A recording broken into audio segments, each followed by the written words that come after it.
Even though Ripple won the case handily in July 2023, the court decided that since some of the institutional sales of XRP constituted investment contracts, they ought to have been notified to the SEC. As the next crucial date draws near, the legal dispute between Ripple Labs and the U.S. Securities and Exchange Commission is becoming more intense. The SEC and Ripple will be talking about institutional sales as the lawsuit moves closer to its remedies phase. This stage must be completed by February 20th.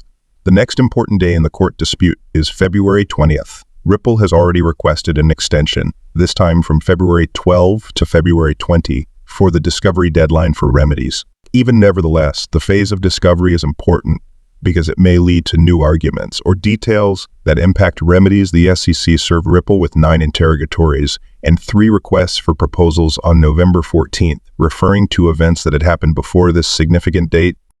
On January 11th, the SEC moved to compel the production of Ripple's financial statements for the years 2022, 2023, and 2021 post-complaint written contracts regulating XRP sales to institutional buyers, hedge funds, and ODL customers, as well as the proceeds Ripple received for providing XRP. However, these were underwritten contracts entered into before the lawsuit's filing, but before the parties' meetings and conferences on December 21st and January 3rd to narrow the dispute.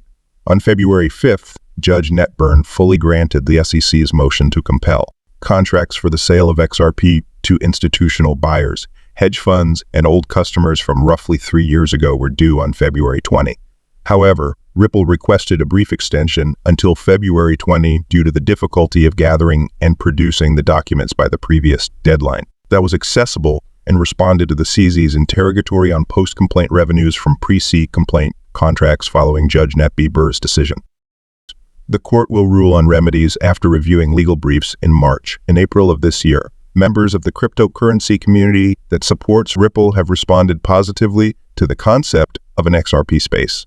The other due dates in this issue have not been modified at Ripple's request. The biggest minimum asset manager, with more than $8.5 trillion in assets under control, BlackRock will spearhead the launch of the XRP. To bring Galaxy Holdings into compliance with the CoinDesk Large Cap Select Index, Grayscale has sold some of the shares.